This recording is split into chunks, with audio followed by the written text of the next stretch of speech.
यदि एक अपराधी को अपराध करने दिया जाए तो उसका अधिक से अधिक पतन ही होता है। उसे अधर्म से रोकने में ही करुणा है पार्थ। और ये आत्माएं मरेंगी नहीं, अधर्म से दूषित हुए शरीर का त्याग करेंगे। उस शरीर में प्रगति की संभावना अधिक होती है पार्थ। इस दृष्टि से तुम्हारा इन सब का वध करना उचित है।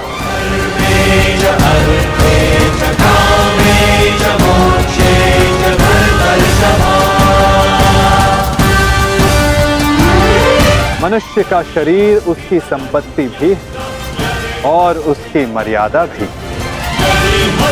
धर्म के मार्ग पर प्रवास करने वाला मनुष्य अपने शरीर को शुद्ध करता है और इसी के माध्यम से वो आत्मा का साक्षात्कार करता है।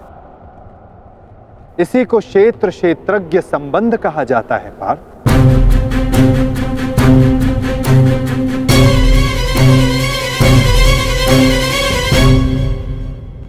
मैं इसका तात्पर्य नहीं जान पाया माधव। जब मनुष्य ये जान लेता है कि उसका शरीर एक भूमि का टुकड़ा है, अर्थात क्षेत्र है, और वो स्वयं उस भूमि के टुकड़े में रहने वाला, उस भूमि के भाग को जानने वाला अर्थात क्षेत्रज्ञ है, तब वो शरीर के माध्यम से स्वयं की प्रगति साध पाता है। आत्मा शरीर में रहकर 3 गुणों का संतुलन करती है। वो तमस गुण को कम करके सत्व गुण को बढ़ाने का उपाय करती है और ईश्वर की भक्ति करके वो परमात्मा के साथ एक हो जाती है। भक्ति कैसे की जाती है माधव? क्या समर्पण ही भक्ति नहीं? नहीं पार्थ, समर्पण भक्ति का प्रथम चरण है। भक्ति किसी कार्य का नाम नहीं, भक्ति मनुष्य के मन की स्थिति का नाम है। मनुष्य के लिए आवश्यक है कि वो जाप ताप याग यज्ञ यम नियम योग स्वाध्याय से अपने अंतर को पवित्र रखे और परमात्मा को समर्पित रहे।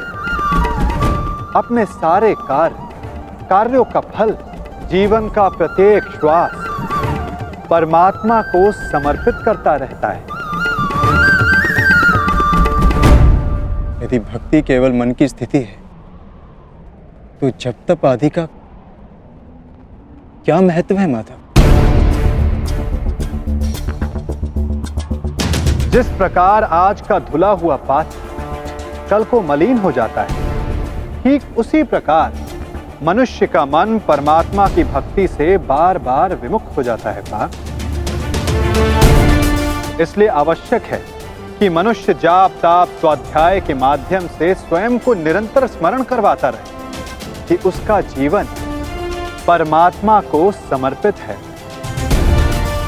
भक्ति का केवल एक ही सार है पार्थ कि मनुष्य अपना सारा जीवन परमात्मा को अर्पित करके भक्ति करता रहे और सत्व गुण से युक्त संपत्ति को संभाल कर रखे। सत्व गुणी संपत्ति किसे कहा जाता है माधव? अहिंसा सत्यम अक्रोध त्यागा शांति रपय सुनम दया भूतेषु अलोलुत्वम मार्दवम प्रिय चापन तेज क्षमा धृति शौचम अद्रोहो नातिमानिता भवन्ति संपदम दैव अभिजातस्य भारत। बिना कारण तथा स्वार्थ के हेतु हिंसा करना अधर्म है पार्थ। अहिंसा ही वास्तव में परम धर्म है। उसके साथ सत्य, क्रोध का ना होना, त्याग, मन में शांति, निंदा ना करना, दया भाव रखना, दुखों के प्रति आकर्षण ना होना और अकारण कार्य ना करना। तेज क्षमा धैर्य शरीर की शुद्धता धर्म से दो राह ना करना और अहंकार का ना होना, इन सभी गुणों को सत्व गुणी या दैवी संपत्ति कहा जाता है पार्थ। इसी से मनुष्य परमात्मा की अर्थात मेरी भक्ति कर पाता है पार्थ। जो मेरी भक्ति करता है वो इस जीवन के कर्तव्यों का वहन करता है, धर्म की स्थापना करता है और कर्म के फलों की इच्छा किए बिना उनकी आशा त्याग कर अपना जीवन जीता है पार्थ। उसे मैं इस जन्म में संतोष देता हूं तथा मृत्यु के पश्चात अपने में स्थान देता हूं पार्थ। जो रूप सबको अपने में स्थान दे दे, आपका वो रूप कैसा है माधव? कौन है आप? सांख्य के माध्यम से मैंने जाना है कि मैं आत्मा हूं, अमर हूं, जो नाशवंत शरीर में केवल वास करता हूं। और कर्मयोग के माध्यम से मैंने जाना है कि फल की इच्छा को त्याग कर केवल कर्म करने से ही मन को शांति और जीवन में सफलता प्राप्त होगी। और भक्ति योग के माध्यम से मैंने आपके प्रति समर्पण का महत्व जाना है। किंतु आपके प्रति संपूर्ण श्रद्धा से समर्पित होने की इच्छा होते हुए मन से संशय नहीं जा रहा। आपके सारे ज्ञान को प्राप्त करने के पश्चात भी मेरी बुद्धि स्थिर नहीं हो पा रही माधव। इस रणभूमि में मुझे अब भी चारों ओर मनुष्य ही दिखाई दे रहे हैं। आपने कहा था कि मनुष्य है ही नहीं, सब स्थान पर परमात्मा है।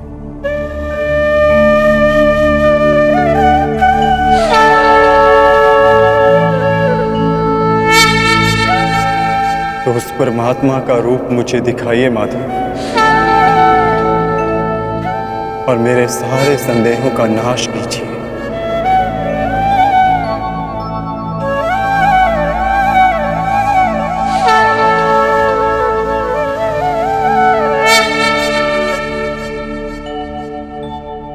तो देखो पार्थ,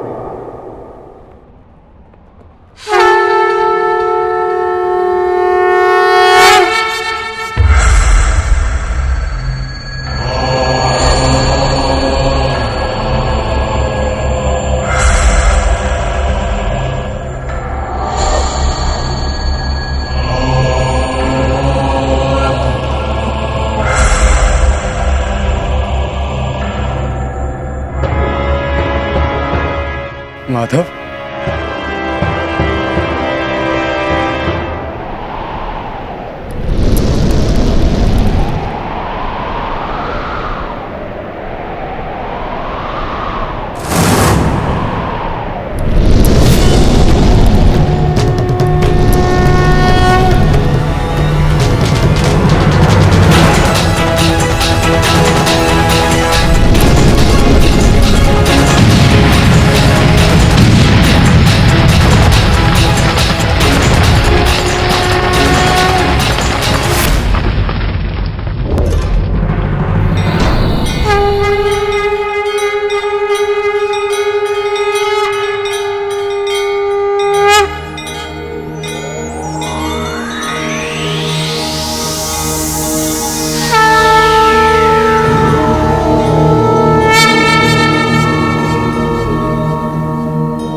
सांख्य योग से कर्म योग की, कर्म योग से भक्ति योग की और भक्ति योग से ज्ञान योग की प्राप्ति होती है पार्थ। मेरे विश्व रूप के दर्शन करना ही वास्तविक ज्ञान है पार्थ। विश्व में यही एक ज्ञान सारे ज्ञानों का तथा विज्ञानों का आधार है। यही एक ज्ञान है जो मुक्ति प्रदान करता है। देवताओं को जो दर्शन सरलता से नहीं प्राप्त होता, ऐसा मेरा वास्तविक रूप मैं तुम्हें दिखा रहा हूं पार्थ।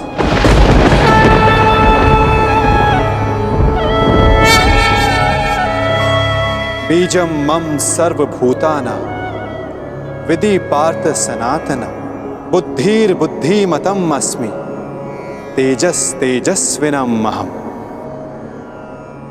मैं ही सारे जीवों का ब्रह्म बीज हूं, मैं ही बुद्धिमानों की बुद्धि हूं, मैं ही बलवानों का बल हूं पार्थ। मैं पृथ्वी के कण कण में वास करता हूं। सारी पृथ्वी, सूर्य, चंद्र, ग्रह, नक्षत्र, तारा मंडल और समस्त ब्रह्मांड मेरे भीतर वास करते हैं। मैं ही सत्य हूं, मैं ही संपूर्ण हूं, मैं ही जीव हूं, मैं ही शिव हूं।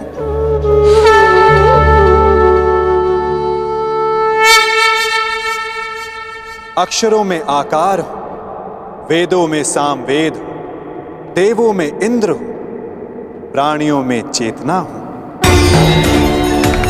रुद्रों में शंकर हूं, हवन में अग्नि हूं, धन में कुबेर हूं, पर्वतों में सुमेरु हूं, ऋषियों में भृगु हूं, ध्वनियों में ओंकार हूं, यज्ञों में जाप हूं, वृक्षों में पीपल हूं, कीर्ति मैं ही हूं, बुद्धि में स्मृति, मेघा और क्षमा मैं ही हूं। गंधर्वों में चित्ररथ हूं, देव ऋषियों में नारद हूं, मुनि में कपिल हूं, अश्वों में उच्च अश्व हूं, गजों में ऐरावत हूं, पशु में सिंह, पक्षियों में गरुड़ हूं, मनुष्यों में राजा हूं, शस्त्रों में वज्र हूं, गायों में कामधेनु हूं, सर्पों में वासुकी हूं, शेषनाग हूं। मैं वरुण देव, वायु, यमराज, श्री राम और पवित्र गंगा मैं ही हूं।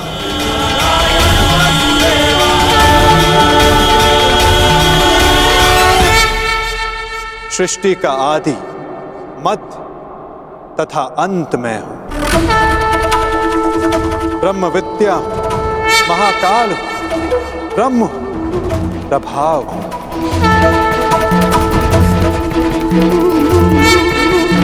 मैं ही विजय हूं, मैं ही निश्चय हूं, मैं ही सत्व हूं, दंड, नीति, शक्ति, मौन तथा तत्व ज्ञान भी मैं हूं। वासुदेव हूं, अर्जुन हूं, वेद व्यास हूं, ऐसा कोई स्थल नहीं जहां मैं नहीं पार।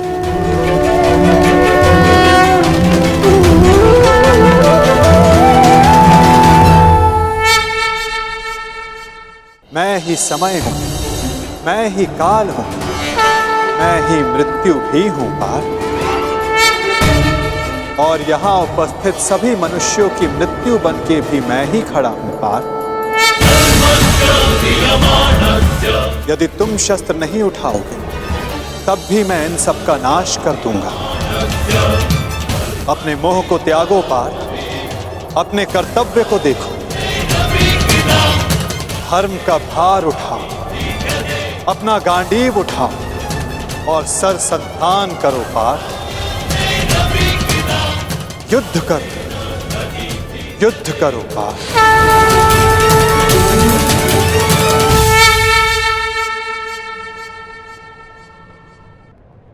भगवान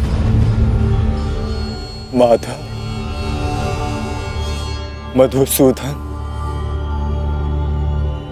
आज मेरे सारे संदेहों का नाश हो गया है।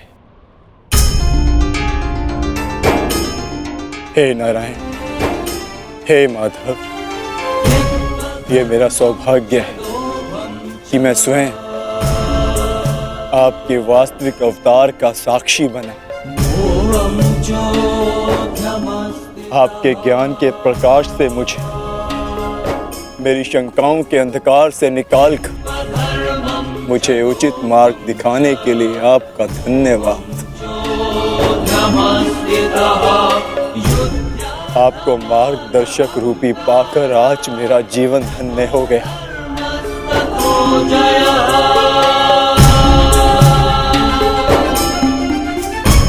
अब मैं आपसे विनती करता हूं कि आप अपने वासुदेव कृष्ण रूपी अवतार में पुनः लौट आइए और मैं वचन देता हूं कि मैं अर्जुन पूर्ण रूप से आप पर विश्वास करके अपने कर्तव्य का पालन करूंगा।